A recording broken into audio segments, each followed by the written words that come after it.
أعوذ بالله من الشيطان الرجيم. بسم الله الرحمن الرحيم. الحمد لله رب العالمين، وصلى الله على محمد وآله الطاهرين، واللعنة الدائمة على أعدائهم أجمعين من الآن إلى قيام يوم الدين. انتهينا إلى أن العلم والتعلم هو الواجب. هذا هو الواجب، وهذا هو المعتبر، وهذا هو المطلوب، التعلم والعلم. وانتهينا إلى أن الظن ليس بحجة وليس بمعتبر، والأدلة تنص على أن الظن ليس بحجة وليس بمعتبر. فقد جاء في الرواية عن أمير المؤمنين صلوات الله وسلامه عليه: الظن أكذب الكذب. الظن كذب، الظن أكذب الكذب.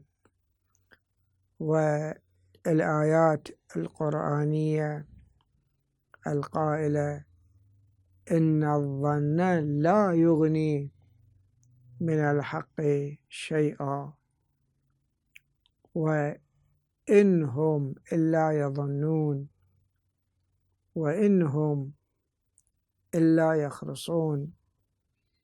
تخرص الظن هذا كله غير معتبر، ولا يغني عن الحق ولا يغني شيئا. وكذلك الآية التي تقول: ولا تقف ما ليس لك به علم.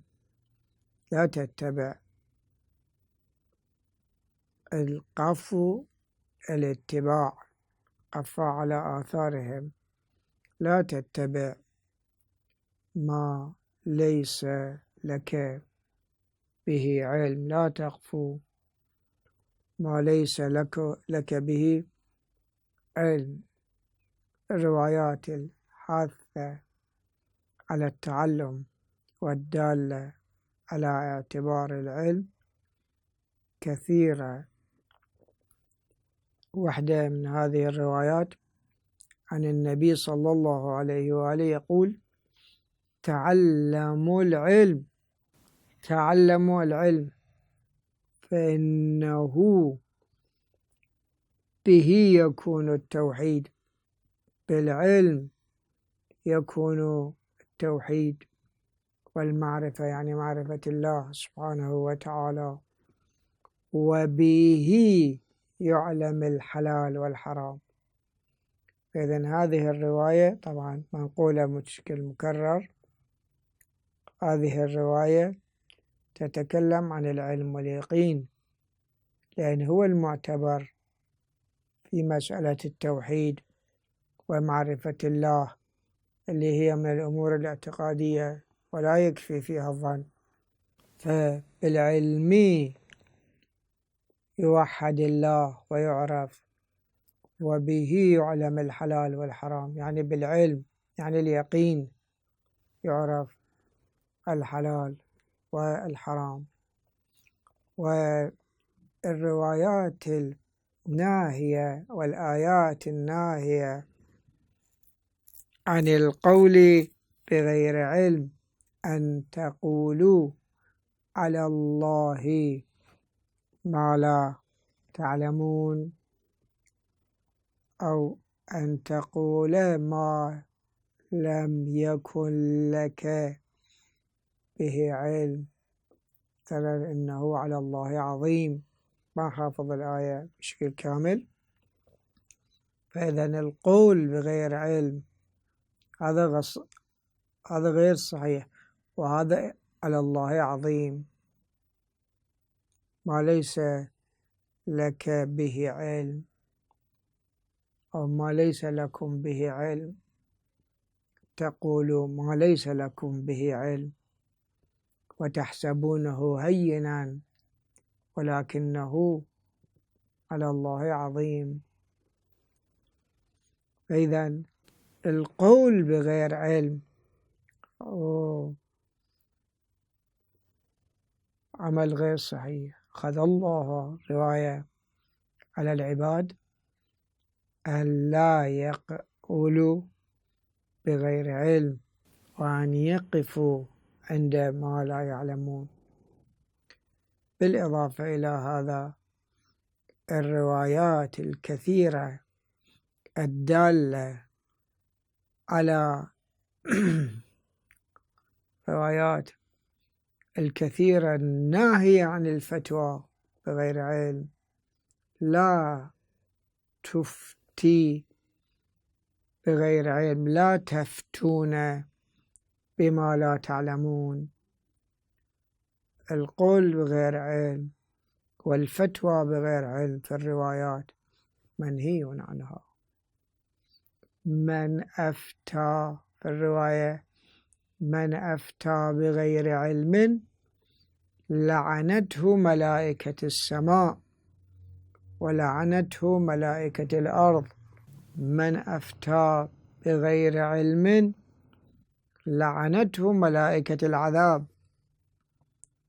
وهكذا كل الأخبار والروايات يعجبني في يوم من الأيام أن أقرأ جانبا من الروايات التي تدل على اعتبار العلم وعلى وجوب التعلم. اطلب العلم، تعلموا، تفقهوا.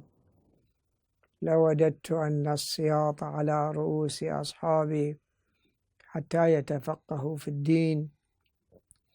تعلموا، اطلب العلم ولو كان في الصين. اطلب العلم من المهدي إلى اللحد. وطلب العلم فريضة على كل مسلم ومسلمة.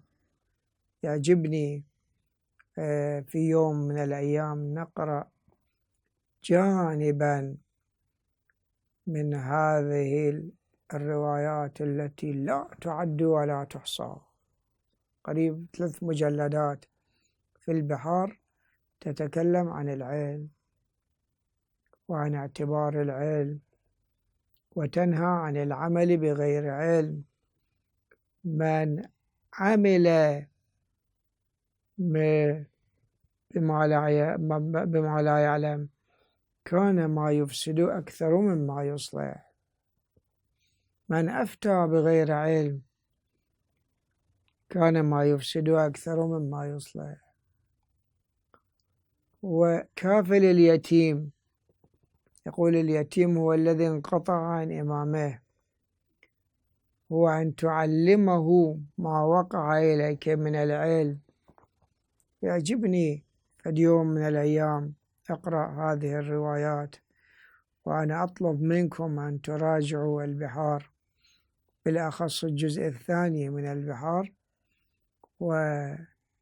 وانظروا لاحظوا كيف أن الروايات تأمر بالعلم وتأمر بطلب العلم وتأمر بالتعلم، ولا ترضى بغير العلم ولا ترضى بالظن. ليس بالتظني، الدين ليس بالتظني ولا بالاجتهاد، مو بالظنون ولا بالاجتهاد. العلم معتبر، طلب العلم واجب، والظن غير معتبر، والظن أكذب الكذب.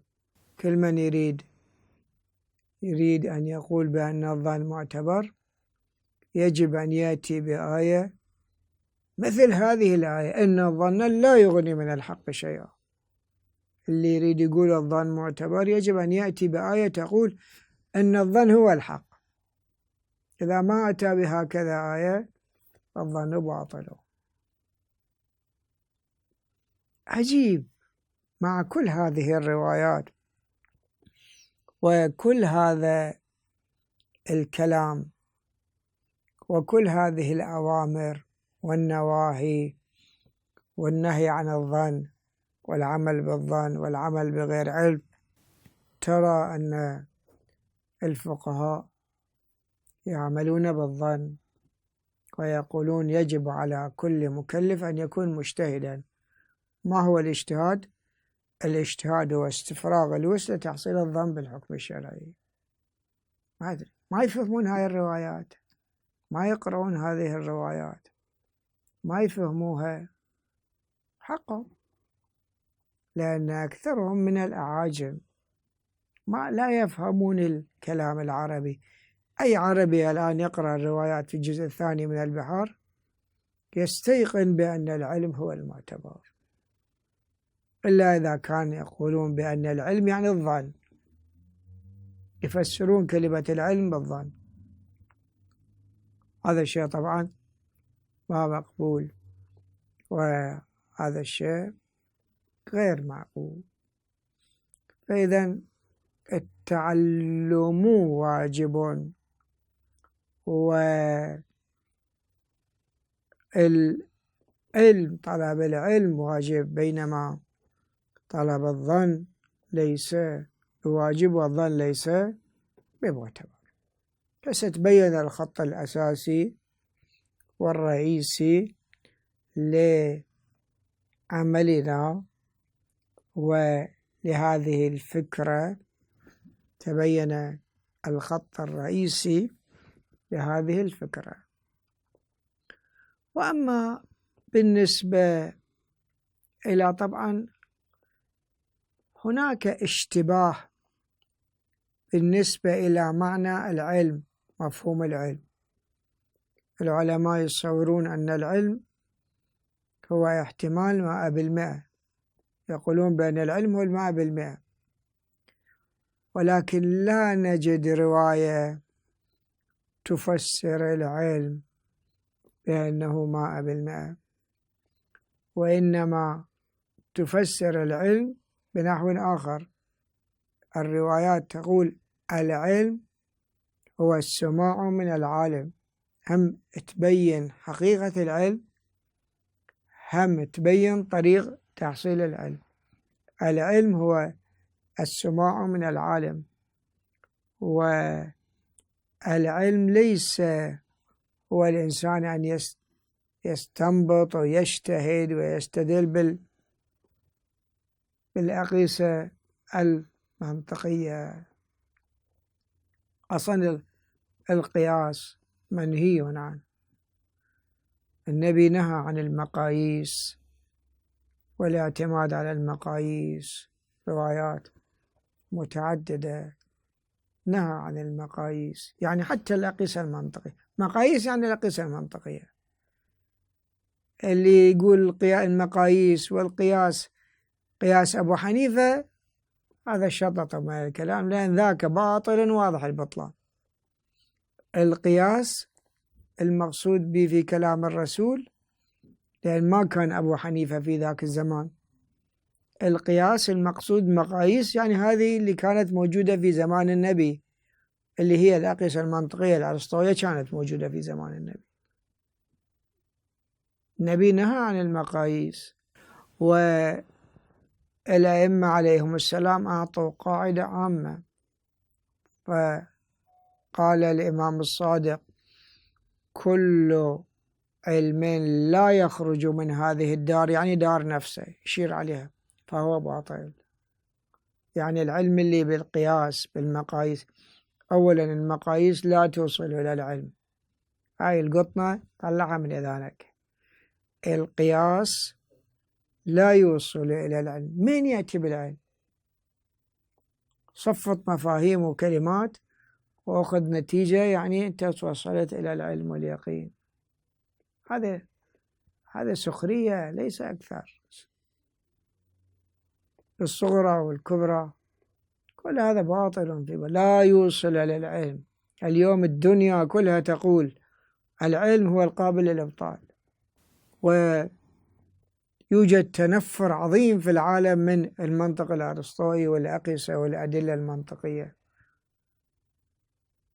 هذا شيء منتهي، هذا شيء عفى عليه الزمن، ثبت بطلانه.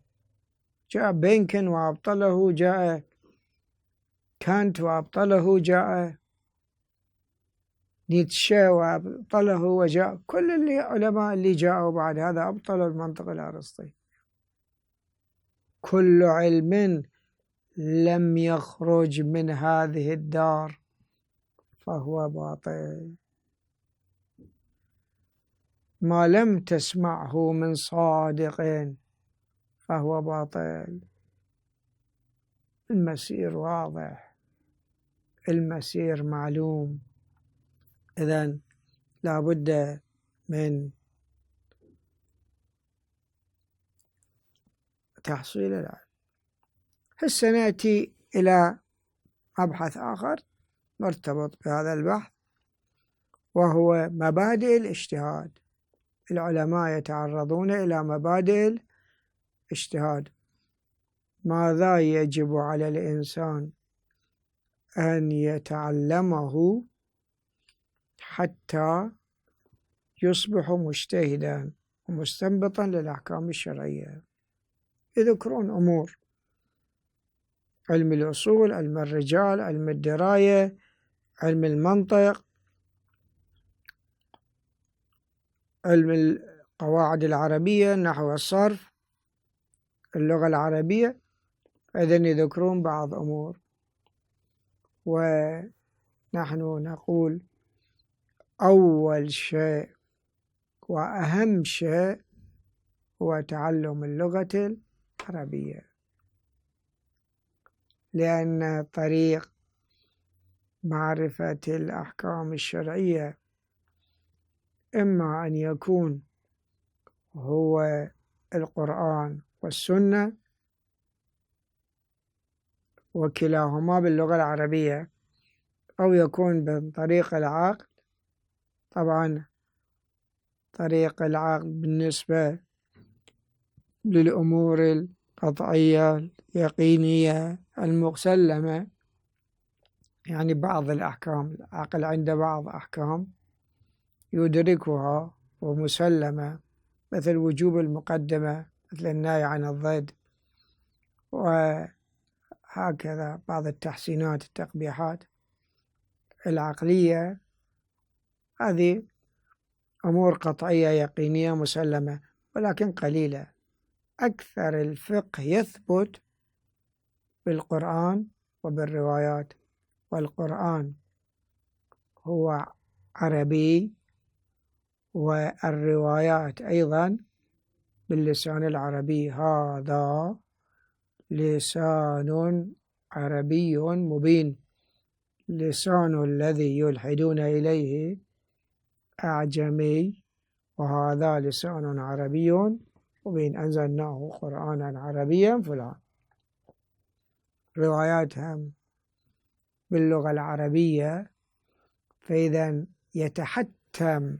طبعا هم يطرحون البحث بهذا الشكل بعنوان مبادئ الاجتهاد، ويفسرون الاجتهاد باستفراغ الوسع لتحصيل الظن بالحكم الشرعي، ولكن نحن نقول بأنه الاجتهاد غير صحيح، والذي يأخذ مكانه هو تعلم الأحكام الشرعية، تعلم الأحكام. وإذا نتكلم عن مبادئ التعلم، مبادئ تعلم الأحكام الشرعية، أول هذه المبادئ هي معرفة اللغة.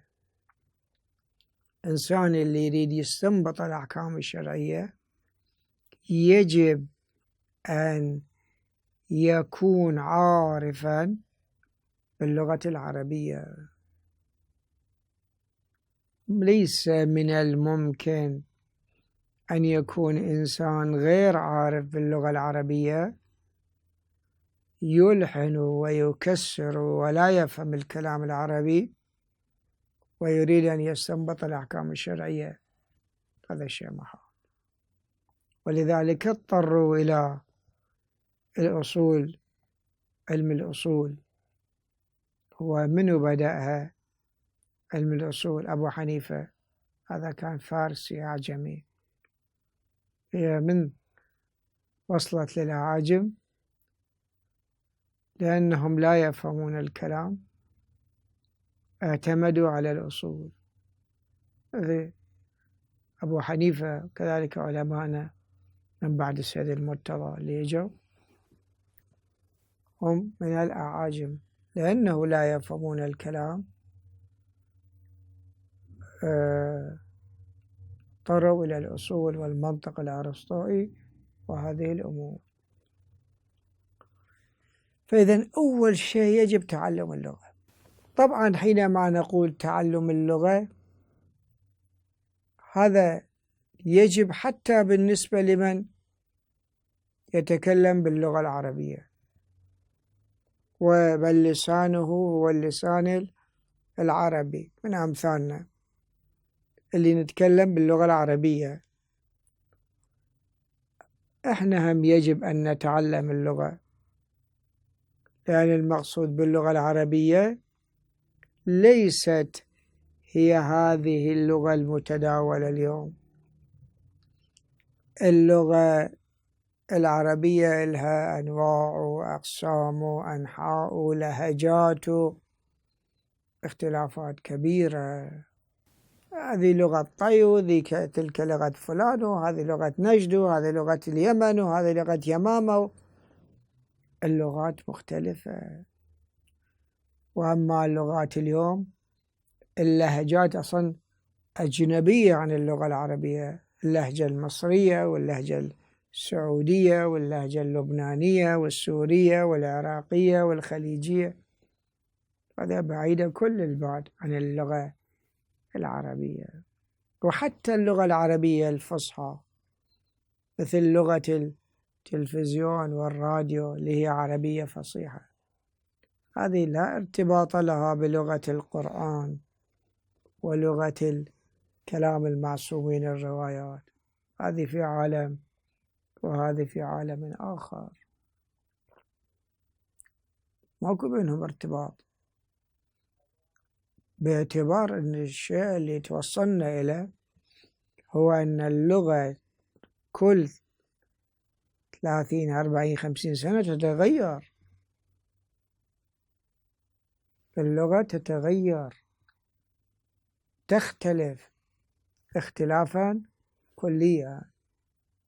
فكيف 1400 سنة 1400 سنة اللغة قبل 1400 سنة شيء واللغة اليوم شيء؟ طبعا هاي المسألة جارية حتى في اللغات الأخرى. اللغة الفارسية، اللغة القديمة شيء، اللغة الحديثة الفارسية الحديثة شيء آخر. أصلا لا يكاد الفارسي أن يفهم اللغة الفارسية القديمة. وكذلك نحن لا نعرف اللغة العربية القديمة فصحى. ليش تذهب بعيد؟ الآن من يعرف لغة المكاسب، كتاب المكاسب والرسائل والكفاية، الآن كثير من الإيرانيين يعرفون لغة هذه الكتب، ولكنهم لا يعرفون اللغة العربية الفصحى اليوم يتكلم بها التلفزيون أو الراديو، ما يفهمون. ولذلك كتب السيد الصدر في إيران مثل كتابة في الأصول ما يفهمون ولا يدرس ولا يفهم. حلقات، كتاب الحلقات ما يفهم، ما يعرفون، ولكن يفهمون الكفاية بشكل جيد، يفهمون الرسائل بشكل جيد، يفهمون المكاسب. لماذا لا يفهمون كتاب الحلقات للسيد الصدر؟ لأنه يتكلم بلغة اليوم، ولغة اليوم تختلف عن لغة 100 سنة قبل. احنا تركنا العراق قبل 30 سنة أو 40 سنة، وبعد 30 لما عدنا إلى العراق وجدنا أن الكلام قد اختلف اختلافا كليا. هم يقولون شيء ونحن نقول شيء آخر، مع أنه احنا كلامنا ما تغير. هو الكلام السابق قبل 30 سنة ما يعرفوا، صعب عليهم دركه. الآن اللغة العراقية، اللهجة العراقية، أشعارهم، كلماتهم، واقعا أشياء جديدة تغيرت. إذن اللغة التي يجب أن يعرفها الإنسان هي لغة النبي، لغة القرآن، لغة الأئمة المعصومين. هذه يجب أن يتعرف عليها الإنسان، وليس اللغة العربية الفصحى، ما لها ارتباط. ولذلك اليوم الناس لا يفهمون القرآن بشكل جيد، والكثير من كلمات القرآن لا يفهمونه. يوم مسأل أي عربي ما معنى مدهامتان مثلا، ما معنى مرج البحرين، ما معنى أمثال هذه الأسئلة. إذا تسألهم لا يعرفون معناها، لأن لغتهم تختلف، لسانهم يختلف. ما معنى الصعيد؟ فتيمموا صعيدا طيبا. ما معنى كلمة الصعيد؟ وهكذا اللغة قد تغيرت. ولذلك بالنسبة لفهم اللغة والآيات القرآنية والروايات يواجه العلماء إشكالات كثيرة. من يعرف اليوم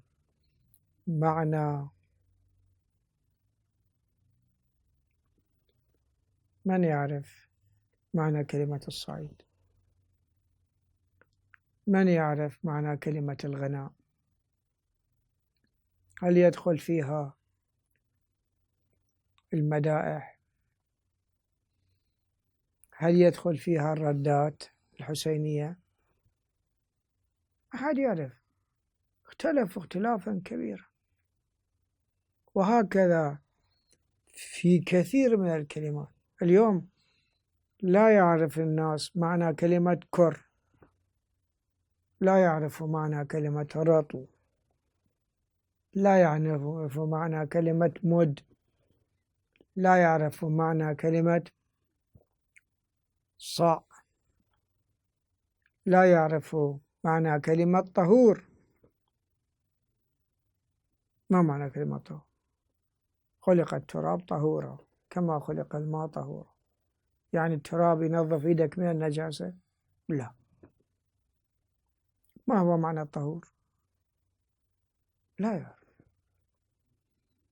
وهكذا إذا تراجع كتاب الوسائل وتتأمل في كلماته تراها غير معروفة. ما معنى الغيبة؟ ما معنى النميمة؟ ما معنى البهتان؟ هكذا جميع الأمور كره رسول الله ذلك. كره ما هو معنى الحرمة؟ الكراهة. ما معنى كره؟ ما معنى فريضة؟ طلب العلم فريضة، غير معروف. وهكذا إذا تراجع جحود الكفر، ما معنى جحود الشهوة؟ ما معنى جحود الشهوة؟ إذن قد نتصور بعض المعاني لكنه لا نعرفها بالدقة. ما هو الناس تعرف معنى الغناء، ولكن لا تتعرف الغناء ما تقدر. إذا قالوا مد الصوت راح يشمل الردات ويشمل المدائح، وإذا قالوا الترجيع أيضا يشمل الردات، وإذا قالوا قول الزور، هكذا. والقضية ملتبسة، لا يعرفون معنى اللغة العربية، الروايات المذكورة الواردة. طبعا أنا عندي نماذج بس الآن ما حافظها بشكل جيد حول الأشياءات الواردة في الروايات، ما هو معناها، ما معنى الكر، ما معنى الركوة، ما معنى هكذا الأشياء اللي صدق احنا ما نعرف كلمة البيت. هل البيت يعني الغرفة أو البيت يعني الدار بأكملها؟ وهكذا توجد تغييرات كبيرة. الشيء اللي يعتمد عليه العلماء في معرفة معاني الكلمات أو طريق معرفة معاني الكلمات هو طريق التبادر، صحة الحمل، عدم صحة السلب، الاضطراد، فلان. هذا طريقه. طبعا يقولون قول اللغوي ليس بحجة، يعني هذا كتب اللغة معاجم اللغة ما يعتمدون عليها، ويعتمدون على التبادر. التبادر ما هو؟ التبادر يعني ما يسبق إلى ذهن العربي الموجود اليوم. شو يقولون؟ يقولون المعنى المفهوم من هذه الكلمة اليوم هو نفس المعنى المستعمل في زمان الرسول. يتمسكون بأصل وقاعدة وقانون، اسم هذا الأصل هو أصالة عدم النقل، يعني باعتبار أنه هنالك نقل الألفاظ تنقل من معنى إلى معنى آخر. الصلاة مثلا كانت بمعنى الدعاء، صارت بمعنى الأفعال المخصوصة. الوضوء كان بمعنى غسل الوجه واليد، صار بمعنى الوضوء. هذا يسمون نقل، حقيقة شرعية أو حقيقة منطقية أو حقيقة فلسفية، وهكذا تغييرات بالنسبة للمعاني حصلت تغييرات، هذا يسمون نقل. هم ايش يقولون؟ يقولون إذا احنا فهمنا من اللفظ معنى نقول هذا هو المعنى المستعمل في كلام الرسول. لماذا؟ لأصالة عدم النقل، يعني ما حصل تغيير في المعنى من قبل 1400 سنة إلى هذا اليوم. هذا هو الاشتباه. احنا إذا لاحظنا ودققنا نجد أن النقل قد حصل كثيرا،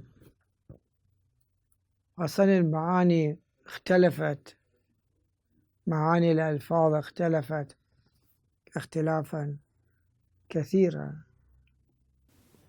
كلمات يستعملوها الأئمة ما نعرفها.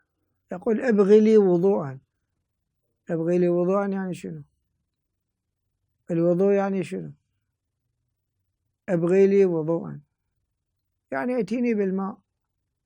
شوف وين الوضوء، شنو كان في زمان الأئمة، شنو صارت الآن؟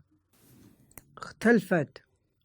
فإذا ما ممكن الاعتماد على أصالة عدم النقل، فلا بد من تعلم لغة المعصوم. كيف يمكن تعلم لغة المعصوم؟ كيف من الممكن؟ الجواب أن تعلم اللغة، كل لغة لها طرق معروفة مرسومة مشهودة. واحدة من هذه الطرق هي مخالطة أهل اللسان. طبعا أنت ما تعرف الفارسية، تدخل إلى إيران وتعيش لمدة راح تتعلم اللغة الفارسية. فارسي لا يعرف اللغة العربية يأتي إلى دولة عربية يسكن فيها لفترة يتعلم اللغة العربية. طريق المخالطة، طبعا هذا طريق المخالطة والاختلاط اليوم غير موجود.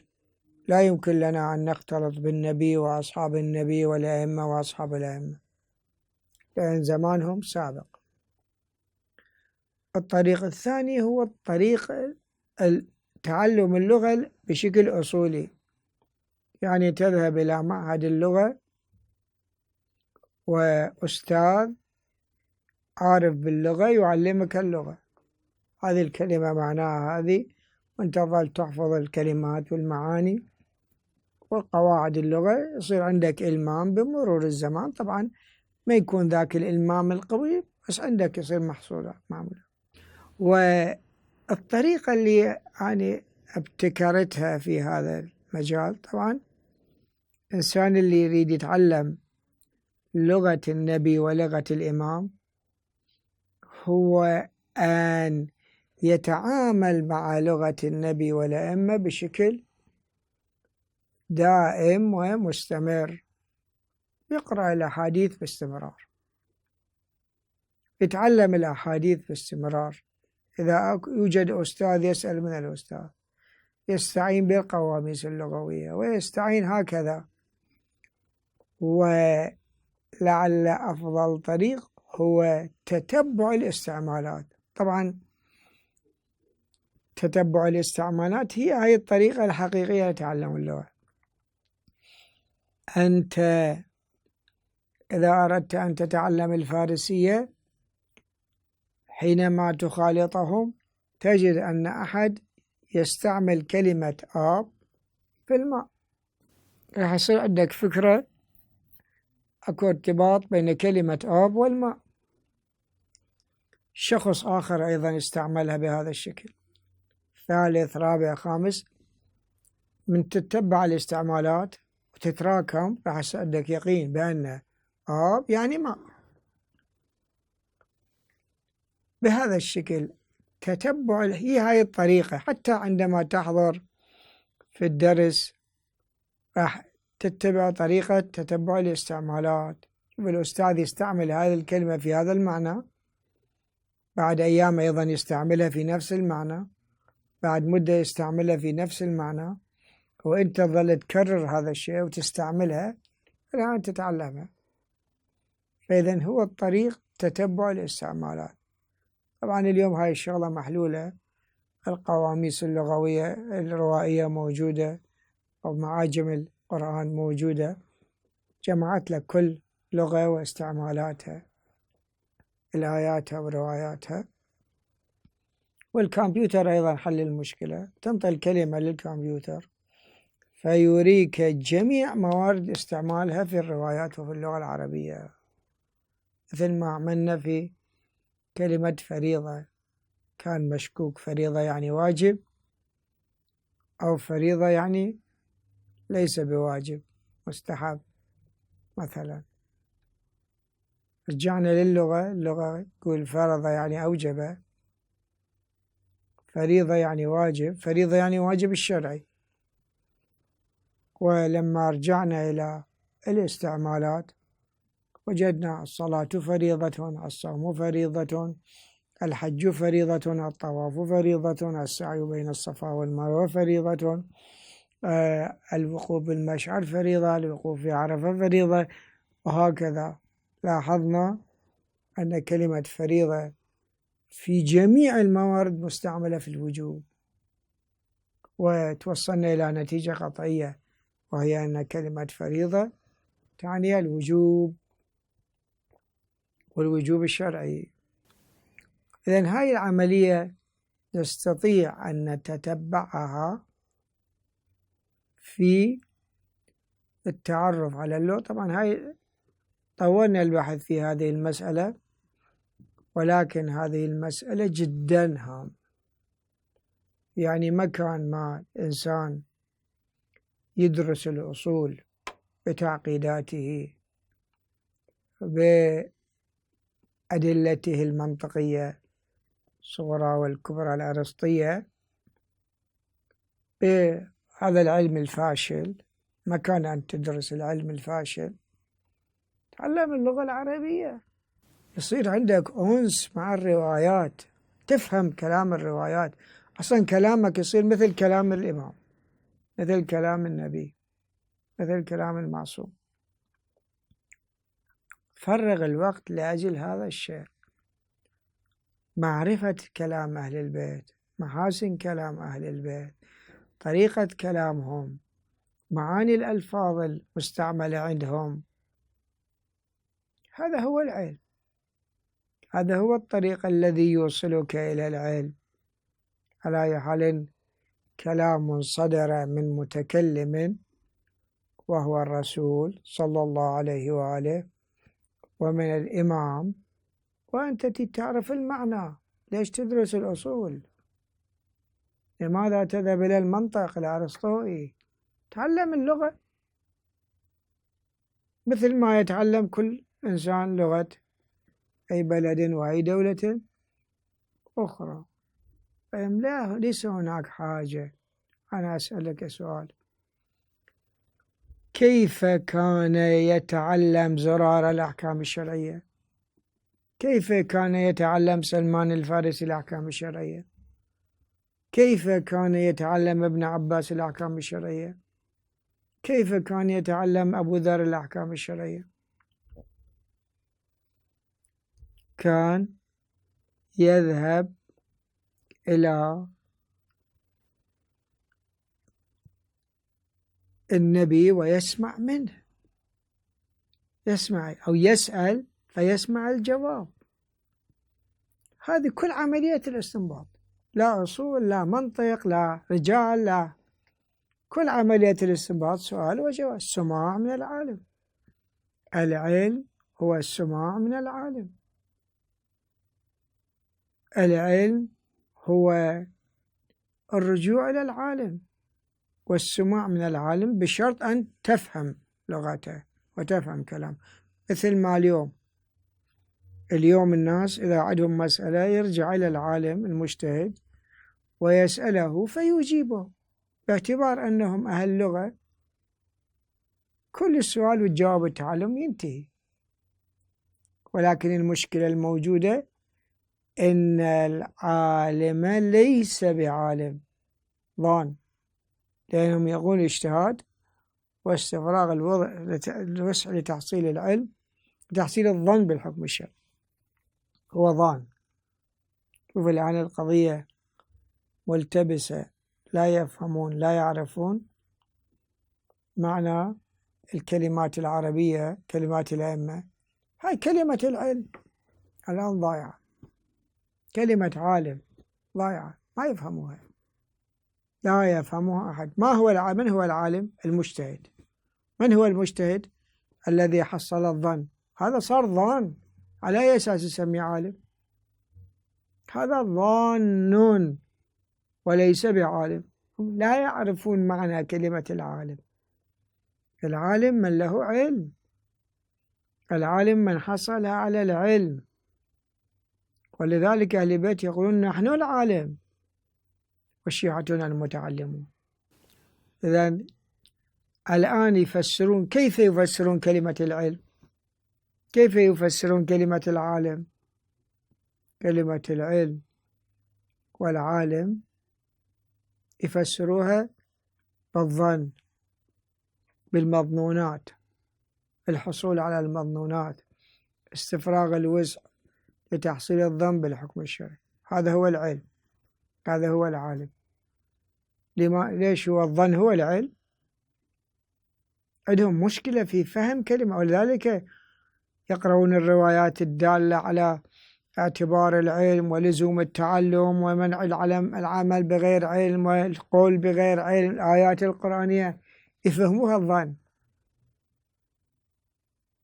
لو احنا اللي نفهم كلمة العلم، من كلمة العلم نفهم العلم واليقين، احنا مشتبهين. لو هم اللي يفهمون من كلمة العلم يعني الظن، هم مشتبهين. إذن احنا في أبسط المسائل اليوم عندنا جهل، لا يستطيعون أن يعرفون كلمة العلم، بينما الرواية تعرف العلم هو السماع من العالم. قال ما العلم؟ قال الإنصات. قال ثم ما؟ قال الاستماع. قال ثم ما؟ قال الحفظ. قال ثم ما؟ قال العمل. قال ثم ما؟ قال تعليم الآخرين. العلم هو الإنصات، السماع. فاسألوا أهل الذكر إن كنتم لا تعلمون. الطريق كله هو السؤال. عليكم المسألة، إنما كان عليكم المسألة.